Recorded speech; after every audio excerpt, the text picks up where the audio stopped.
రాజులు 2వ గ్రంథము 5వ అధ్యాయము మొదటి నుండి కొన్ని వచనాలను చదువుకొని ధ్యానంలో ముందుకు సాగుదాం. రాజుల గ్రంథము 2వ గ్రంథము 5వ అధ్యాయం మొదటి నుండి కొన్ని వచనాలు చదువుతాను. ఈ అధ్యాయం అంతా కూడా ఈరోజు మనకు పాఠము కనుక ఈ 5వ అధ్యాయాన్ని మూసివేయకుండా దీన్ని అట్నే పెట్టుకోండి చివరి వరకు. మొదటి వచనం నుండి నేను చదువుతున్నాను. సిరియా రాజు సైన్యాధిపతి అయిన నయమాను అను ఒకడుండెను.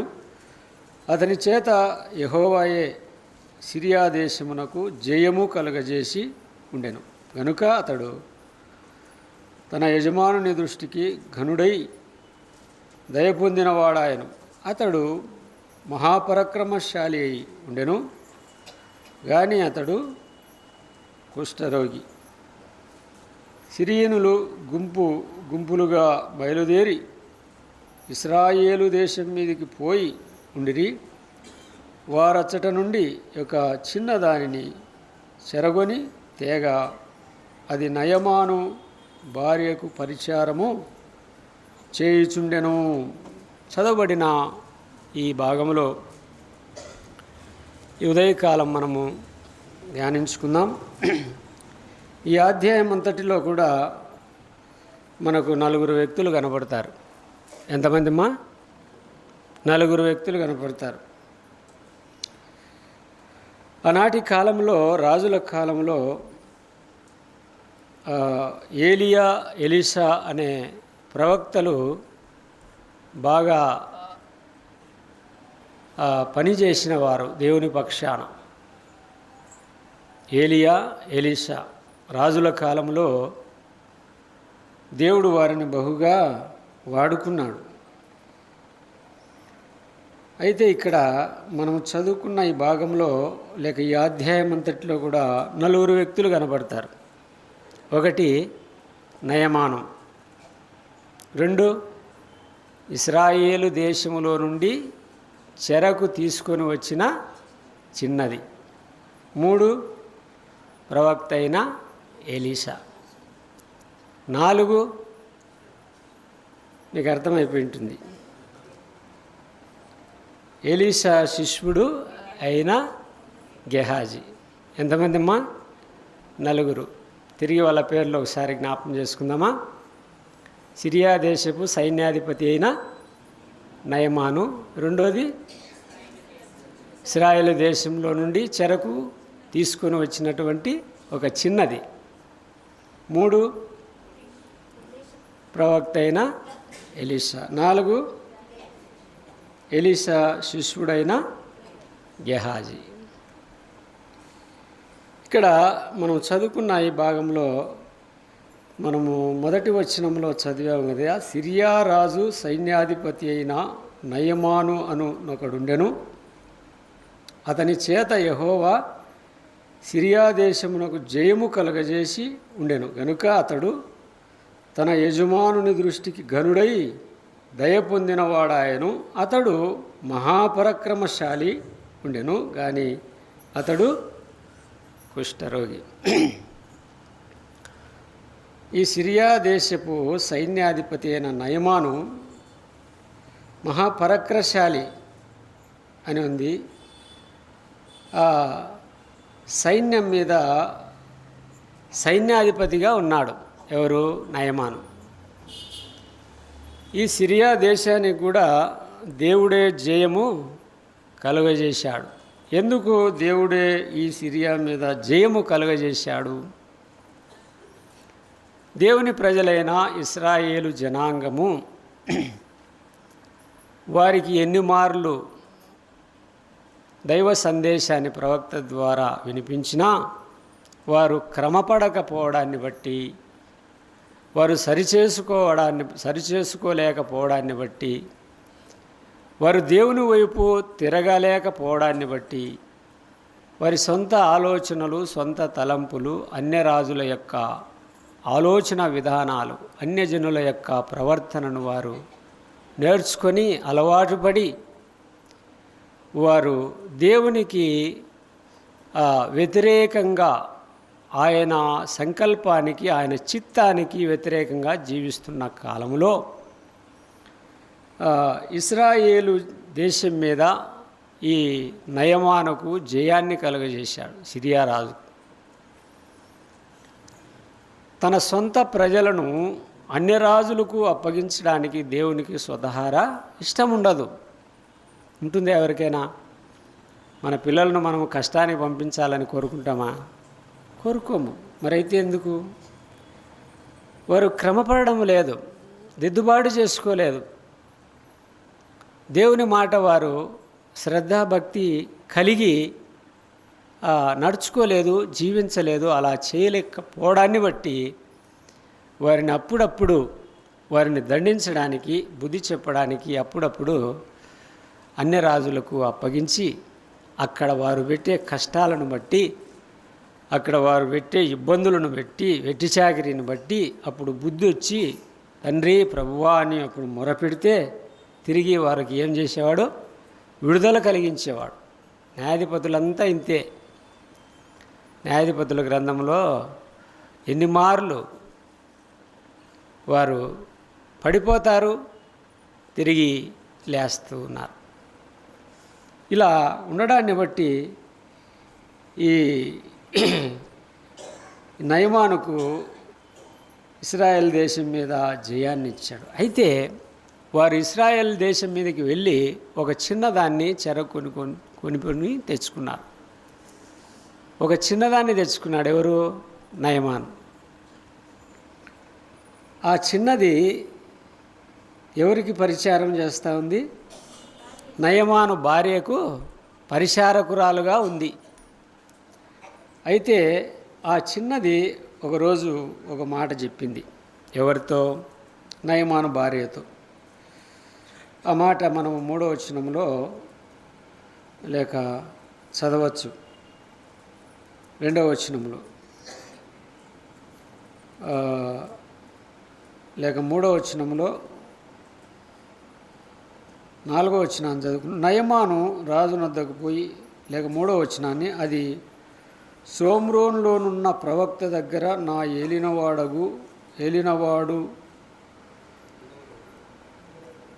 ఏలినవాడుండవలెనని నేనెంతో కోరుచున్నాను.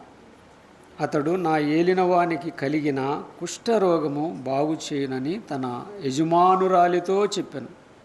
అంటే ఈ నయమానును యజమానునిగా భావించి ఆ చిన్నది, షోమ్రోన్లో ప్రవక్త ఉన్నాడు, ఆ ప్రవక్త దగ్గరికి నా ఏలినవాడైన నా యజమానుడు పోతే అక్కడ ఆ కుష్టు రోగము బాగవుతుందని ఒక సలహా ఎవరికి ఇచ్చింది?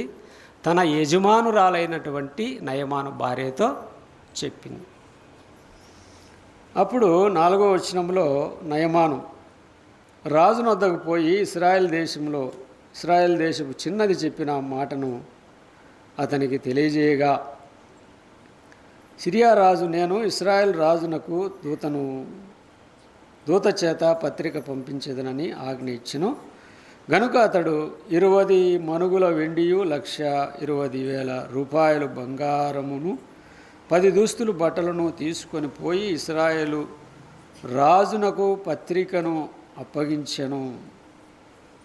అంటే ఇక్కడ నయమాను రాజును అడిగినప్పుడు రాజు వచ్చేసి, సిరియా రాజు వచ్చేసి ఇశ్రాయేల్ రాజు దగ్గరికి దూతను పంపిస్తున్నాడు. కొంత కానుక కూడా తీసుకొని వెళ్తున్నాడు. ఆ బట్టలు బంగారు తీసుకొని రాజు దగ్గరికి పోతున్నాడు. అయితే ఈ ఇశ్రాయేలు రాజు దగ్గరికి దూత రాగానే ఇశ్రాయేల్ రాజు ఏమనుకుంటున్నాడు? 8వ వచనంలో ఇశ్రాయేల్ రాజు తన వస్త్రములు చింపుకొని సంగతి దైవజనుడైన ఎలీషాకు వినిపించినప్పుడు అతడు, నీ వస్త్రములు నీవెందుకు చింపుకొంటివి? రాజు భయపడ్డాడు. ముందుగా వచ్చారు వీళ్ళు మన దేశం మీదకి, అంతో కొంత దోచుకొని పోయారు, తిరిగి ఇప్పుడు దూతలను పంపాడే అని రాజు భయపడ్డాడు. ఏ రాజు? ఇశ్రాయేలీలో ఉన్నటువంటి రాజు భయపడి ఎలీషాకు వర్తమానం పెట్టాడు. అప్పుడు ఎలీషా వచ్చి నీవెందుకు వస్త్రాలు చింపుకున్నావు అని రాజును అడుగుతున్నాడు. ఎందుకంటే దేవుడు చేసే ప్రతి కార్యము ప్రవక్త ద్వారా రాజుకు అందుతుంది, రాజు ద్వారా ప్రజలకు అందుతుంది. పూర్వదినాల్లో దేవుడు ప్రవక్తల ద్వారా మాట్లాడేవాడు. కనుక ఎలీషా వచ్చి నీవెందుకు భయపడుచున్నావు, ఎందుకు నీ వస్త్రాలు చింపుకున్నావు అన్నాడు. వినబడినప్పుడు నీ వస్త్రములు నీవెందుకు చింపుకొంటివి, ఇశ్రాయేలు ప్రవక్త ఒకడు ఉన్నాడని అతనికి తెలియబడినట్లు అతని నా యొద్దకు రానిమ్ము అని రాజునకు వర్తమానము చేసింది. అప్పుడు రాజు వచ్చేసి ప్రవక్త దగ్గరికి పంపించాడు. అప్పుడు ప్రవక్త దగ్గరికి వచ్చాడు. ఎవరు?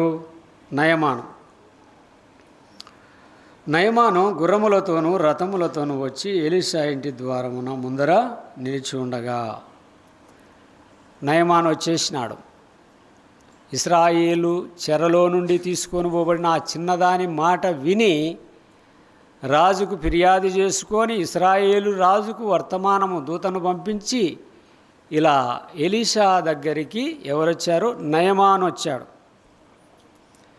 అప్పుడు నయమాను గుర్రములతో రథములతో వచ్చి ఎలీషా ఇంటి ద్వారమున ముందర నిలుచుండగా, ఎలీషా నీవు యోర్దాను నదికి పోయి 7 మార్లు స్నానము చేయమని, నీ ఒళ్ళు మరలా బాగై నీవు శుద్ధుడవగుదువని అతనితో చెప్పుటకు ఒక దూతను పంపాను.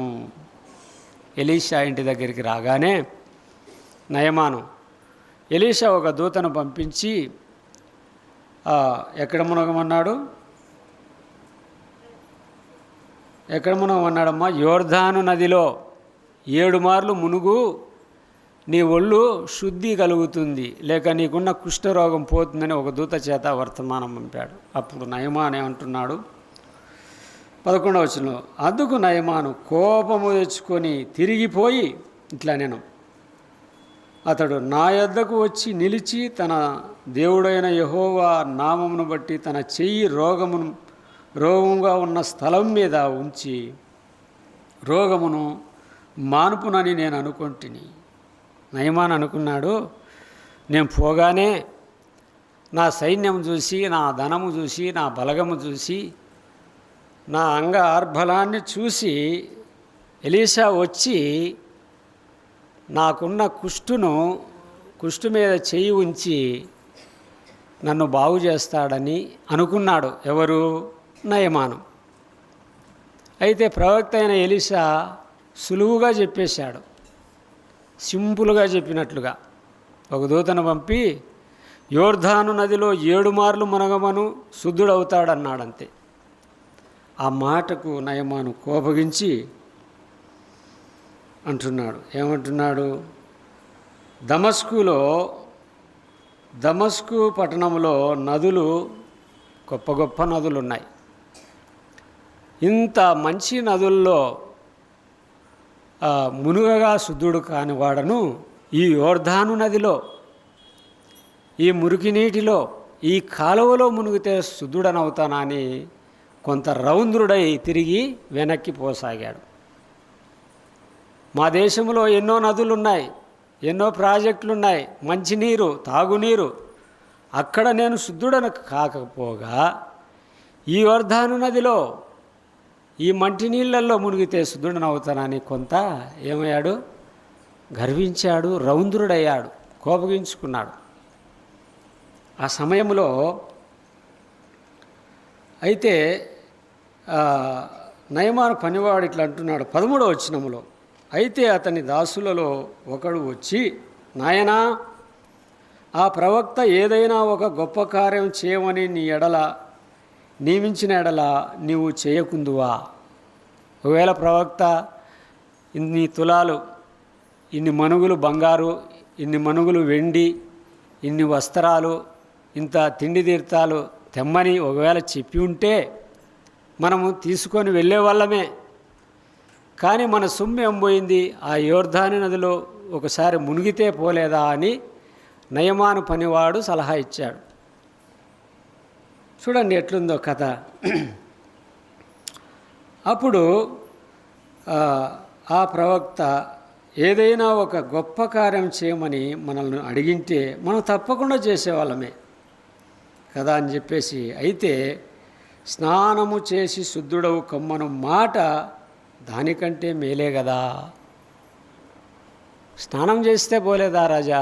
ఊరికి ఇంత దూరం వచ్చినాం, ఇంత ప్రయాసపడి వచ్చినాం, కానీ ఆ ప్రవక్త చెప్పిన మాట, ఒక్క మాట విని ఆ నీళ్ళల్లో 7 మార్లు మునిగి స్నానం చేస్తే ఒకవేళ శుద్ధుడవుతావేమో అని ఆ పనివాడు చెప్పినటువంటి సలహా విని తిరిగి వెనక్కి మలుకొని అతడు పోయి దైవజనుడు చెప్పినట్లు యోర్దాను నదిలో 7 మార్లు మునగగా, 14వ వచనంలో ఆ మాట ఉంది.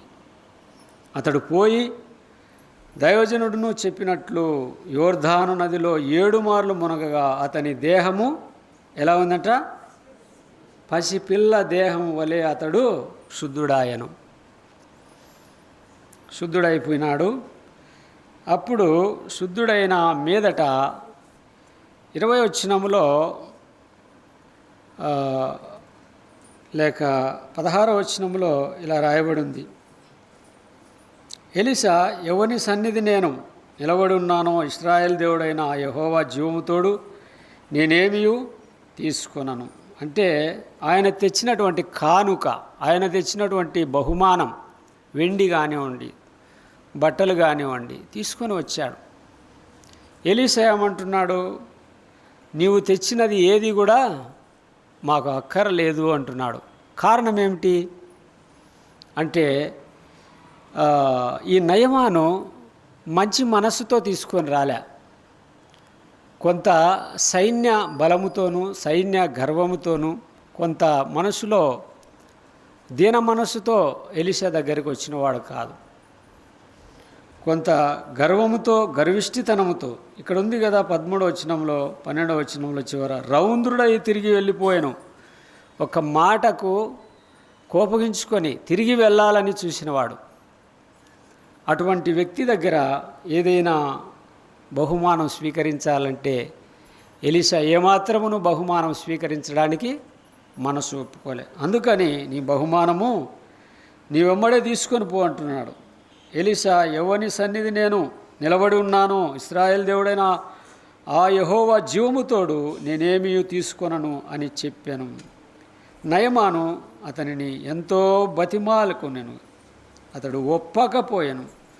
అప్పుడు యెహోవాకు తప్ప దహన బలినైనను మరి ఏ బలి అయినను ఇతరుల దేవతలకు నేనికను అర్పింపను. అంటే ఇక్కడ నయమానుకు మనస్సు మారింది. ఎప్పుడైతే శుద్ధుడయ్యాడో, ఎప్పుడైతే తన దేహం పసిపిల్లవాని వలె అయ్యిందో, వెంటనే తన దేహాన్ని చూసుకొని వెంటనే ఏమవుతున్నాడు? మారిపోతున్నాడు మనిషి. అతనికి మనస్సు మారుతూ ఉంది. ఇంతకాలము నేను ఏ దేవునైతే నమ్ముకున్నానో, ఏ దేవతనైతే నమ్ముకున్నానో, ఎవరినైతే కొలిచాను, వారికి ఇక నేను ఎంత మాత్రం బలి కానీ ధూపము కానీ వేయను అని ఎలీషా ముందర ఒప్పుకుంటూ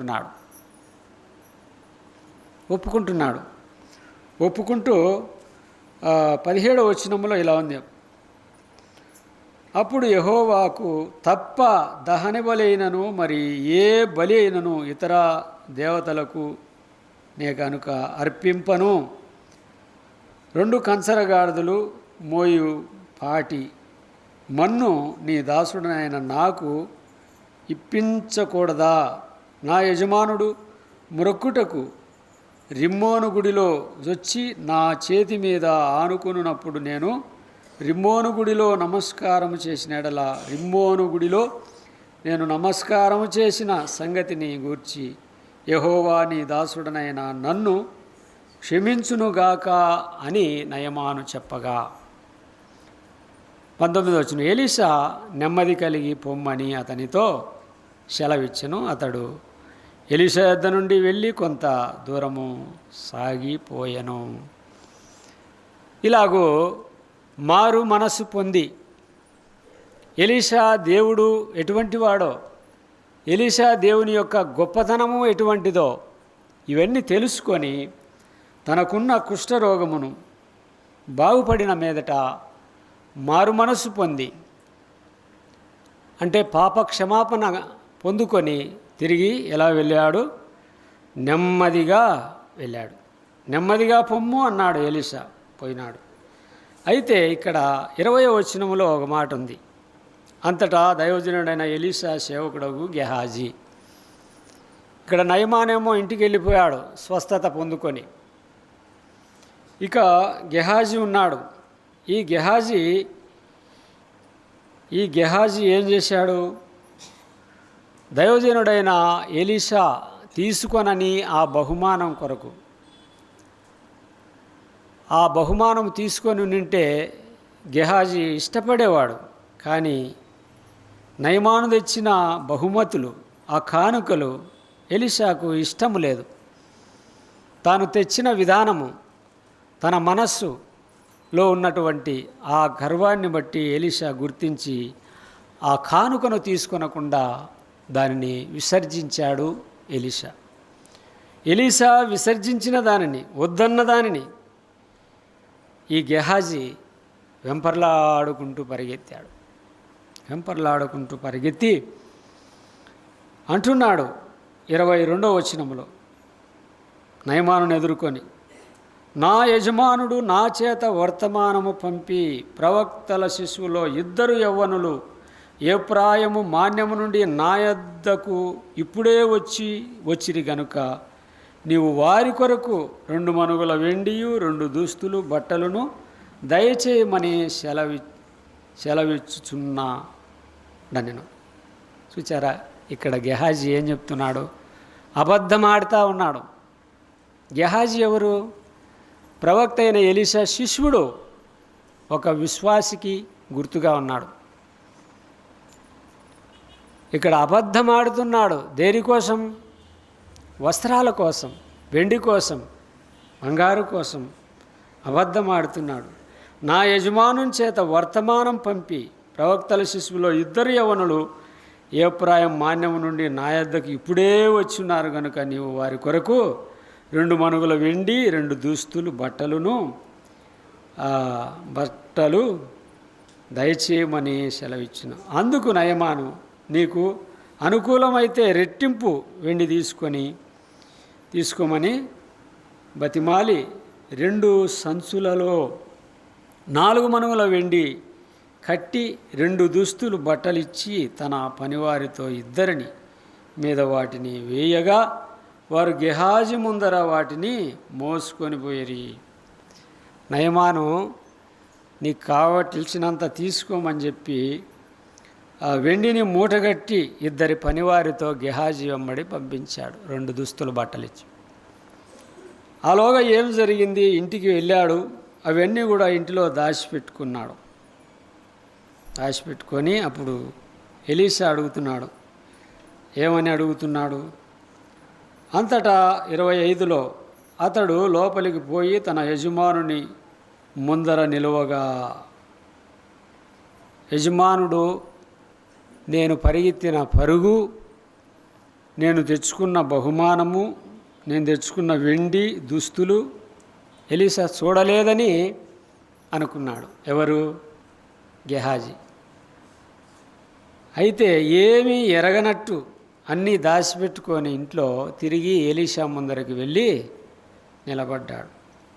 20 అక్కడే మనం చదువుకున్నాం కదా, 24లో 25లో అతడు లోపలికి పోయి తన యజమానుని ముందర నిలవగా ఎలీషా వానిని చూసి, గెహాజీ నీవెచ్చట నుండి వచ్చితివని అడిగి నందుకు వాడు, నీ దాసుడనైన నేను ఎచ్చటికి పోలేదనెను. నిజమేనా? గెహాజీ ఎక్కడికి పోలేదా? ఏలియాకి ఇదంతా తెలియదు అనుకున్నాడు. నేను ఎక్కడికి పోలేదయ్యా, గురువుగారు నీ దగ్గరే ఉన్నాను అన్నాడు. నయమాను వెంబడి పరిగెత్తింది ఏలియా చూశాడు. నయమాన్ దగ్గర తెచ్చుకున్నటువంటి వెండిని దుస్తులను ఎలీషా చూశాడు. మళ్ళా ఏమంటున్నాడు ఇక్కడ? నేను ఎక్కడికి పోలేదు అంటున్నాడు. ఆనాడు గెహాజీ ప్రవక్త శిష్యుడు అబద్ధాలు ఆడాడు. ఈనాడు దేవుని ప్రజలమైన మనము కూడా ఎన్నో అబద్ధాలు ఆడుతున్నామా లేదా? ఆడుతున్నాం. అబద్ధాలు ఆడుతున్నాం, అబద్ధాలతో బ్రతుకుతున్నాం, అబద్ధాలతో జీవిస్తున్నాం. అబద్ధాలు ఆడేవారు కూడా నరకానికి వెళ్ళే లిస్టులో ఒకరు అబద్ధికులు. నరకానికి వెళ్ళే లిస్ట్ అనేది ఒకటి ఉంటుంది. ప్రకటన 21:8 ఆ లిస్టులో ఎవరున్నారు? అబద్ధికులు కూడా ఉన్నారు. అందుకే నరకానికి వెళ్ళకూడదని యేసు ప్రభు మనకు అనేకమైనటువంటి వర్తమానాలు చెప్పాడు, ఎన్నో సందేశాలు చెప్పాడు. కానీ చాలామంది ఇహలోక సంపద కోసం, ఇహలోక ధనము కోసం, ఇహలోహములో మనము ధరించుకునే వాటి కోసము మనుషులు ఏం చేస్తున్నారు? అబద్ధాలు ఆడుతున్నారు. అబద్ధాలు. ఇక్కడ ఎలీషా ఏమన్నాడో ఒకసారి గమనించుదాం. 25 గెహాజీ, నీవు ఎచ్చటి నుండి వచ్చితివని అడిగినందుకు వాడు, నీ దాసుడనైనా నేను ఎచ్చటికి పోలేదు.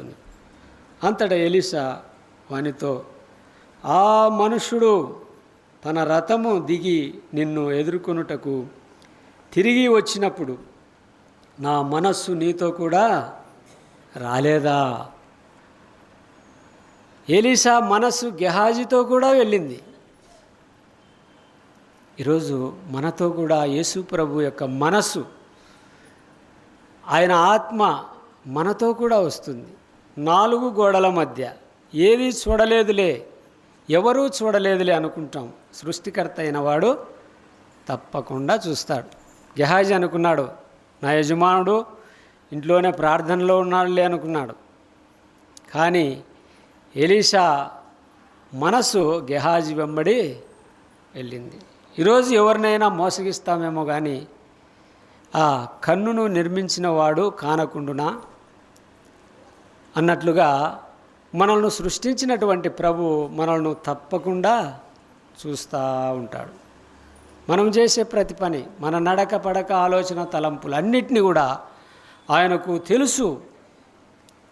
మనము రేపటి దినము ఏ విధంగా జీవిస్తామో, రేపటి దినము ఏ క్రియలతో ఉంటామో, ఏ మనసుతో ఉంటామో అది కూడా ప్రభువుకు ముందుగానే తెలుసు.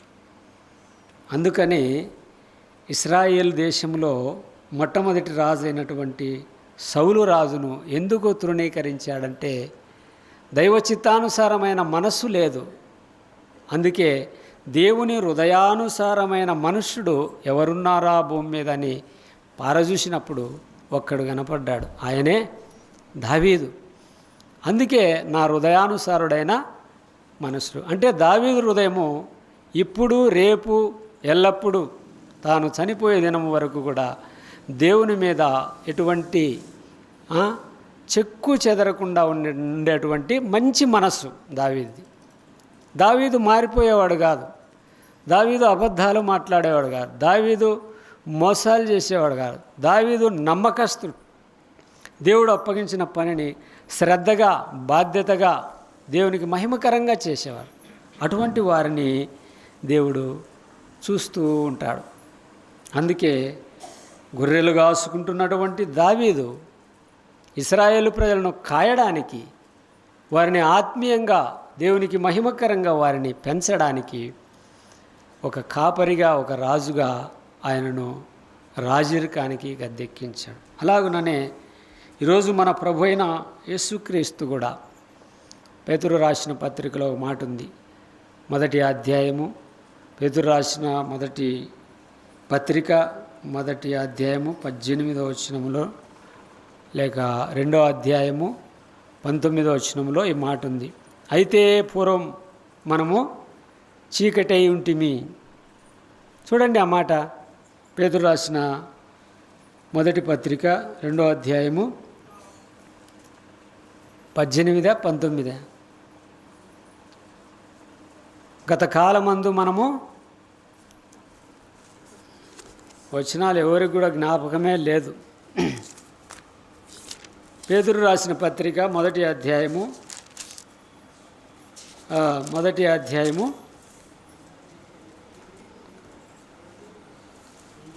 9వ వచనం. అయితే మీరు చీకటిలో నుండి ఆశ్చర్యకరమైన తన వెలుగులోనికి మిమ్మల్ని పిలిచిన వాణి గుణాతిశయములో ప్రచురము చేయ నిమిత్తము ఏర్పరచబడిన వంశమును, రాజులైన యాజక సమూహమును, పరిశుద్ధ జనమును, దేవుని సొత్తైన ప్రజలునై ఉన్నారు. ఈ భాగ్యం మనకు ఎలా వచ్చింది? ఈ భాగ్యం మనకు ఎలా వచ్చింది? ఎందుకు పనికిరాని మమ్మను ఇటువంటి భాగ్యదారులుగా ప్రభువే మనల్ని చేశాడు. అయితే మనం ఇక్కడ గమనిస్తున్నటువంటి మాట ఏమిటంటే, గెహాజీ ఇహలోక సంపదను ఆలోచించాడు, దుస్తుల కోసం ఆశపడ్డాడు. ఆశపడి ఏలియాను కూడా మోసగించిన వాడిగా కనబడుతున్నాడు. ఏలియాను కూడా, తన గురువు అయినటువంటి ఎలీషాను కూడా మోసగించాడు. అయితే ఈనాడు దేవుని సంఘములో ప్రభువునందు విశ్వాసమించిన మనము, ఆరాధన చేస్తున్న మనము, రొట్టెలో పాత్రలో పాలు పంపులు పొందుతున్న మనము, ఇలాగూ దేవుని కూడా మనము ఆయనను కూడా మోసగించే విధానములో మన భక్తి జీవితాలు ఉన్నాయి. అంటే ఎలీషా ఇక్కడ ఒక మాట అన్నాడు, ఆ మాటను కూడా గమనిద్దాం. 26లో అంతటా ఎలీషా వానితో, ఆ మనుషుడు తన రథమును దిగి, లేక 27 చదువుతాను. కాబట్టి నయమానునకు, ఇక్కడ ఒక మాట అంటాడు, ఇది సమయమా అని. 26 చివరిలో ఆ మాట ఉంది, ద్రవ్యమును, వస్త్రములను, ఒలివ చెట్లను, తోటలను, ద్రాక్ష తోటలను, గొర్రెలను, ఎడ్లను, దాసదాస్యులను సంపాదించుకున్నటకు ఇది సమయమా సమయమా అన్నాడు. ఎందుకు ఈ మాట అన్నాడు? ఆనాటి కాలంలోనే దేవుని వాక్యము చేత హెచ్చరించబడి ప్రవక్తగా ఉన్నటువంటి ఎలీషా ఇక ఆయన త్వరలో రాబోతున్నాడు.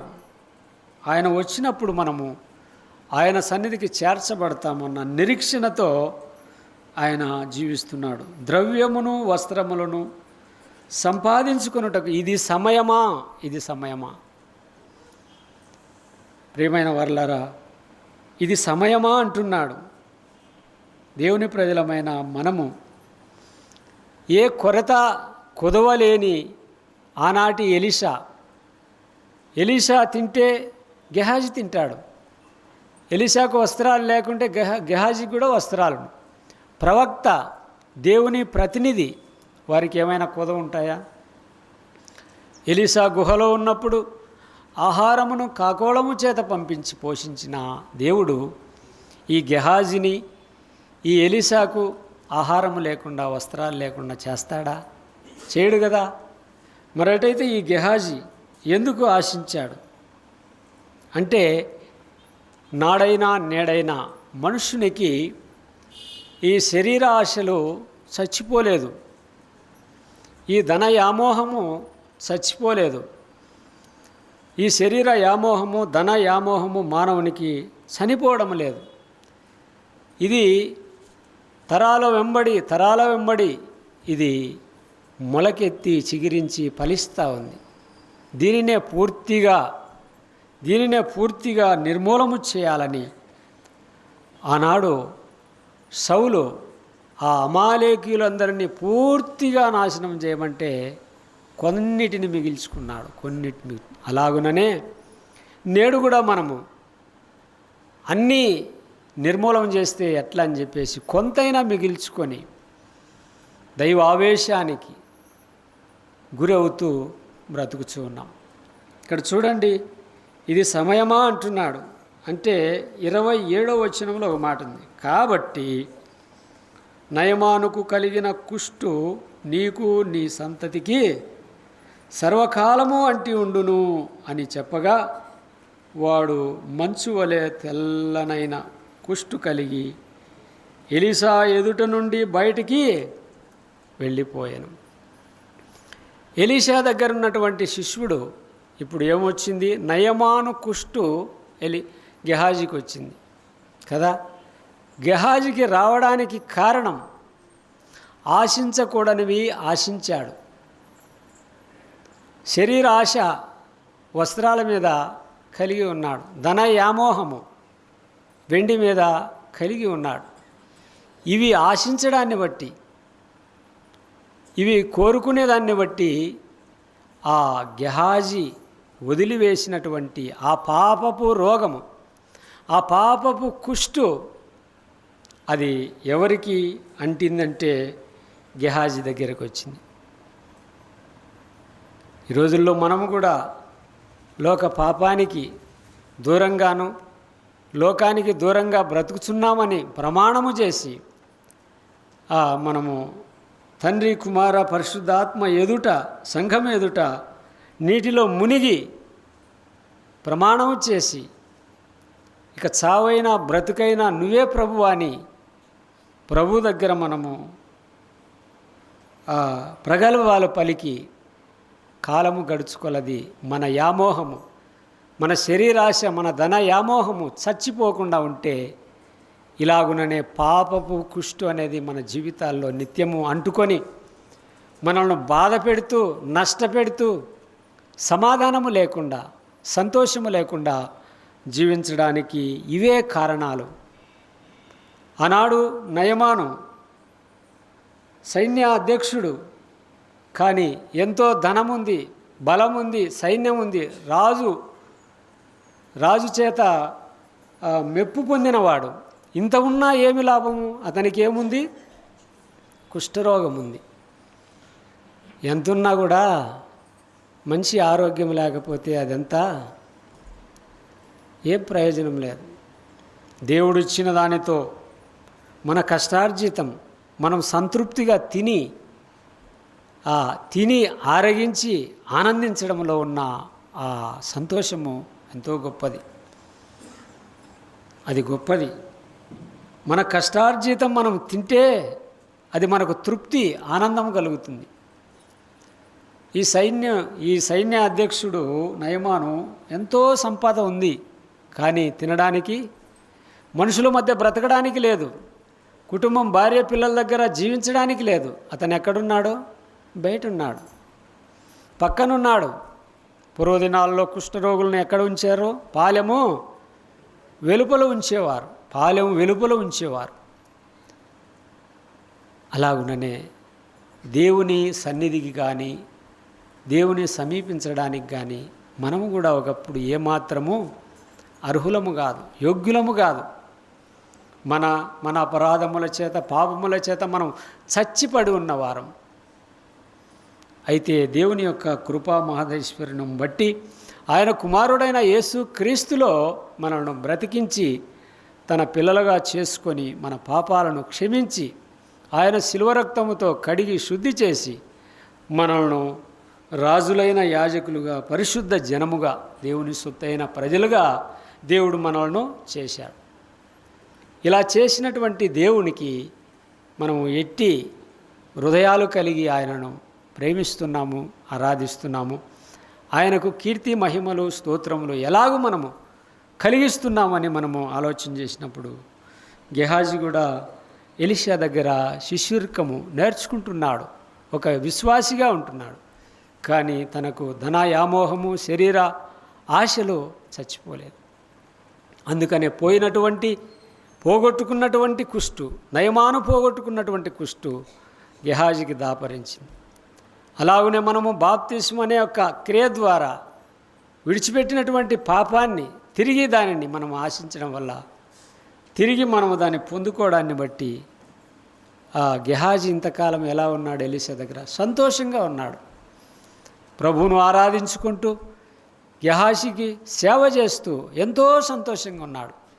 ఇప్పుడు ఏమయ్యాడు? గెహాజీ కుష్టును తీసుకొని పోయాడు. కుష్టును ఇప్పుడు బాధ, ఇప్పుడు అంగలార్పు, ఆవేదన వ్యక్తం చేస్తున్నాడు. అందుకనే మనము కూడా మన అపరాధాలను క్షమించిన ప్రభువుకు విశ్వసనీయత చూపుతూ, ఆయన చెప్పిన మాటలకు విధేయత చూపుతూ, ఆయనకు లోబడి, ఆయన ఇష్టకరంగా, ఆయనకు మహిమకరంగా మనము జీవించినప్పుడు మనకు కూడా పరలోక రాజ్యము ఆయన ఇస్తాడు. పరలోక రాజ్యంలో ప్రభువు నమ్ముతానే మనం చేరతామని ఎవరైనా ఒకవేళ భ్రమపడి ఉంటే చాలా పొరపాటు. రక్షించబడ్డాములే అనుకుంటే పొరపాటు. రక్షణ అనుదినము కాపాడుకుంటూ ఉండాలి, శరీరముతో కాపాడుకుంటూ ఉండాలి. దేవుని ఆత్మ, పరిశుద్ధాత్మకు నిలయమున్న ఈ దేహాన్ని మనము కాపాడుకుంటూ ఉండాలి.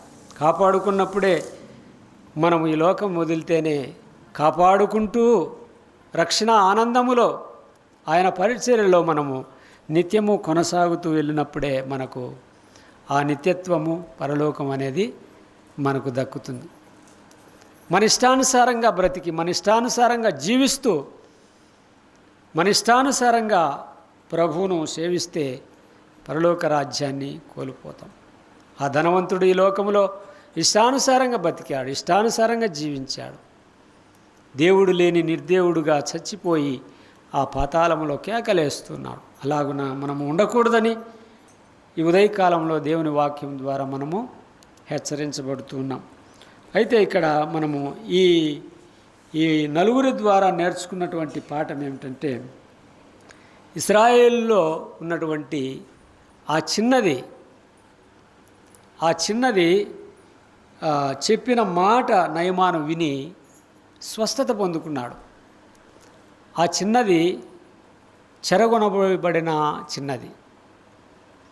ఇంటికి వెళ్ళి, ఉదాహరణకు బైబిల్లో రాయబడలేదు కానీ, ఇంటికి వెళ్ళి ఆ చిన్నదాన్ని ఎత్తుకొని ముద్దాడింటాడు. ఎవరు? నయమాను.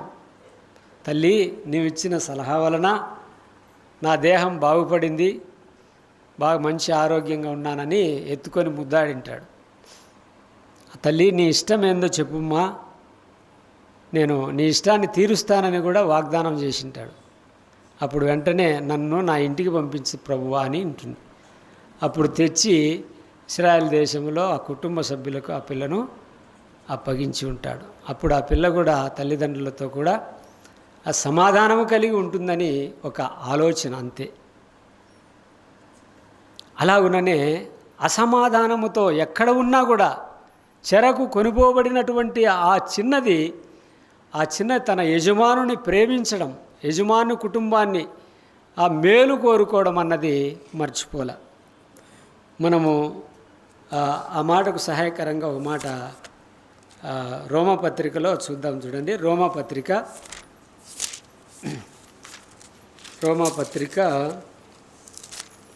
12వ అధ్యాయము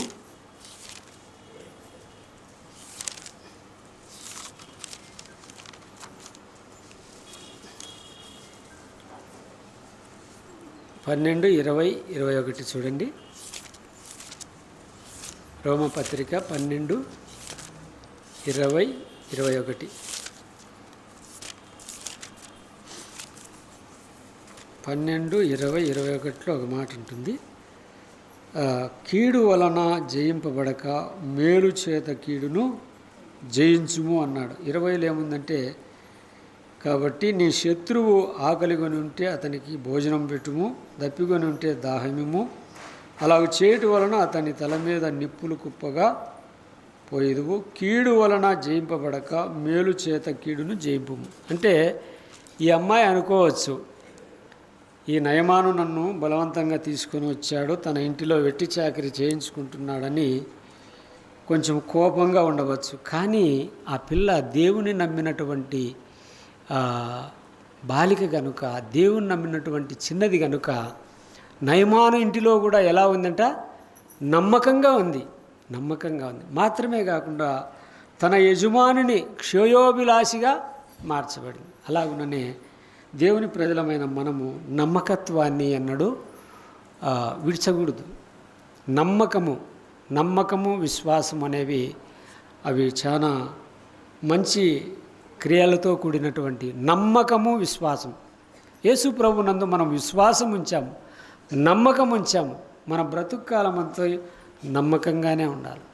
ఏదో దినం మన ప్రభు వస్తాడు, ఆయన వచ్చినప్పుడు మనల్ని కూడా తీసుకొని పోతాడనే నమ్మకము, విశ్వాసంతో మనం కూడా బ్రతకాలి. ఆ నమ్మకము, ఆ విశ్వాసం ఉంచింది కనుక, ఉదాహరణకు మనం ఆలోచించినట్లుగా తిరిగి ఆ నయమానుకు కోరిక కోరి తిరిగి తన తల్లిదండ్రుల ఎద్దకు చేరి ఉండవచ్చు.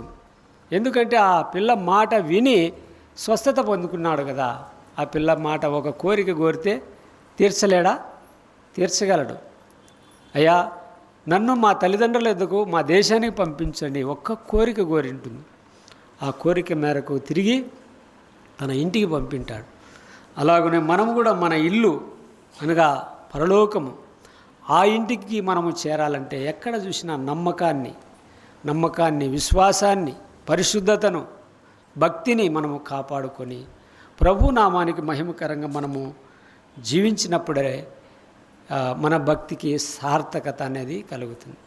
గెహాజీ అంతకాలం నుండి ఎలీషా దగ్గర ఉన్నాడు, కానీ చివరికి ఏమి తీసుకొని వెళ్ళాడంటే కుష్ఠరోగాన్ని తీసుకొని వెళ్ళాడు. అలాగనే ఈ చిన్నది చెరలో ఉన్నప్పటికీ, అన్య దేశంలో ఉన్నప్పటికీ తన దేవునిపై నిరీక్షణతో, నమ్మకంతో, విశ్వాసంతో ఆ యజమానుని ఇంట నమ్మకంగా పనిచేసుకుంటూ ఆ యజమానుని యొక్క క్షేమాన్ని కోరుకుంది. అందుకనే మనం కూడా పరుల క్షేమాన్ని మనం కోరుకోవాలి. పరుల క్షేమాన్ని మనం కోరుకుంటే మన క్షేమాన్ని ఎవరు కోరుకుంటారు? దేవుడు కోరుకుంటాడు. అందుకే పరుల క్షేమాన్ని, పరులను కీడు చేత ఏం జయించవచ్చు? కీడు వలన జయింపబడలేనిది మేలు చేసి కీడును జయించవచ్చు. ఇదే ప్రభువు చెప్పినటువంటి సూత్రం. మిమ్మల్ని ఎవరైనా కుడి చెంప మీద కొడితే వెడమ చెంప వారి వైపు తిప్పండి అన్నాడు ఆనాడు శిశువులతో. అది మనకు కూడా వర్తిస్తుందా, వర్తించదా? ఎవరైనా ఒక మాట మనల్ని గర్వంగా మాట్లాడితే మనము వారి మాటకు బదులు చెప్పకుండా వెళ్ళినామంటే కొంతసేపటికి వారికే మారు మనసు కలిగి పశ్చాత్తాపడి తిరిగి మనతో మాట్లాడడానికి ప్రయత్నం చేస్తారు. వారు ఒకటంటే మనం నాలుగంటే మన విశ్వాసం ఏమవుతుంది? అక్కడ భ్రష్టు పట్టిపోతుంది. అలాగనే మన జీవితము, మన జీవన విధానము ప్రభువు నేర్పినట్లుగా మనము మన శత్రువులను ప్రేమించాలా, మన పొరుగువారిని ప్రేమించాలా. ప్రేమ అనేది నిండారుగా మన హృదయాల్లో ఉన్నప్పుడే అది దేవుని ప్రేమని ఇతరులు గుర్తించి మన ప్రేమను బట్టి, మన విశ్వాసమును బట్టి, మన నమ్మకమును బట్టి వారి దేవుడు ఎంత గొప్ప దేవుడు, ఎంత నిజాయితీ పరులు, ఎంత కష్టం వచ్చినా, ఎంత నష్టం వచ్చినా వారు అబద్ధమాడరు అనే పేరు అన్యజనుల నుండి మనము ఎప్పుడైతే వారు ఆలోచిస్తారో, మనం ఏమి సువార్త చెప్పకపోయినా మన జీవితం అనేది ఒక సువార్త పత్రికలా ఉన్నప్పుడే, ఇతరులకు మనము మాదిరిగా జీవించినప్పుడే అనేకులు రక్షించబడి ప్రభు దగ్గరికి రావడానికి అవకాశం ఉంటుంది. మన జీవితాలే ప్రభువే మనకు మాదిరి. మన జీవితాలే అన్యజనులకు మాదిరికరంగా ఉన్నప్పుడే, ఇలా ఉన్నప్పుడే అనేకులను మనము అగ్నిలో నుండి లాగినట్టు లాగి ఆ పరమునకు చేర్చడానికి ఇది గొప్ప భాగ్యంగా మనకుంటుంది. ఏ ఆత్మను మనం చేతపట్టుకొని పోకుండా, ఒక్క ఆత్మనైనాను తీసుకొని పోకుండా ప్రభు ఎదుట మనం నిలబడితే ప్రభు ఏమంటాడు చెప్పండి? ప్రభు ఏమంటాడు? ఒక్క ఆత్మైన నీ విశ్వాసము, నీ ఇంటిలో ఎట్లున్నావు, నీ పనివారి దగ్గర ఎట్లున్నావు, నువ్వు బయట ఎట్లున్నావు, నీ కుటుంబ సభ్యులతో నువ్వు ఎట్లున్నావు, ఎట్లా బ్రతికావు, ఒక్క ఆత్మనైనా నువ్వు తేలేదని దేవుడు ఏమంటాడు? ఒక్క ఆత్మను తీసుకొని పోయినా కూడా బలా నమ్మకమైన మంచి దాసురాలా, మంచి దాసుడా అంటాడు. కానీ ఏ ఆత్మను మనము చేత పెట్టుకొని పోకుండా మనల్ని మనము తినుచు త్రాగుచు మనము జీవిస్తూ ఉంటే ఆనాడు దేవుడు మనల్ని ప్రశ్నించినప్పుడు మన దగ్గర సమాధానం ఉండదు. గనుక ఇవన్నీ కూడా మనము గెహాజీ జీవితంలో నేర్చుకోవాల్సిన పాఠం ఏమిటంటే, అతను శరీరాశ ధనయామోహము చావలేదు. ఈనాడు దేవుని పిల్లలమైన మనలో అవి చావకపోతే నిత్యము బాధతో కుష్టుతో తను ఇంటికి వెళ్ళాడు. మనము కూడా నిత్యము ఆ నరకములో పడి యాతన పడతాం. ఇశ్రాయేలు చిన్నదానిలో ఉన్నటువంటి కరుణ, దయ, జాలి, ఇటువంటి మంచి లక్షణాలు మనం కలిగి ఉన్నప్పుడు ఏ విధంగా అయితే తన ఇంటికి నయమాను ద్వారా చేర్చబడిందో అలాగునే మనం కూడా మన పరలోకపు ఇంటికి చేర్చబడతాం. అలాగునే నయమాను పాపిష్టి కుష్టితో ఉన్నాడు, గర్వముతో ఉన్నాడు, బలగర్వము ధనగర్వముతో వచ్చాడు. కానీ అయితే తన దాసుని సలహా మేరకు ఎలీషా చెప్పినట్లుగా ఆ యోర్దాను నదిలో 7 మార్లు మునిగి తన పాపపు కుష్టును పోగొట్టుకొని శుద్ధుడై రక్షించబడి, అలాగనే ఎలీషా దగ్గర పాపాలు ఒప్పుకొని తిరిగి తన ఇంటికి వెళ్ళాడు. అలాగనే మన జీవితాల్లో గెహాజీ వంటి మనస్తత్వం మనకు ఉండకుండా ఆ ఇశ్రాయేల్లో ఉన్నటువంటి ఆ చిన్నదానిలో ఉన్నటువంటి ఆ దయాగుణము, మంచితనము, యజమానుని పట్ల ప్రేమ, జాలి, కనికరాలు ఇవన్నీ మన దగ్గర ఉన్నప్పుడైతే అదే దైవ ప్రేమ, అదే క్రీస్తు ప్రేమ. ఇలాగ జీవించడాన్ని బట్టి ప్రభువుకు మహిమ, మనకు మెప్పు ఉంటుందని ఈ వాక్యం ద్వారా మనము నేర్చుకున్నాం.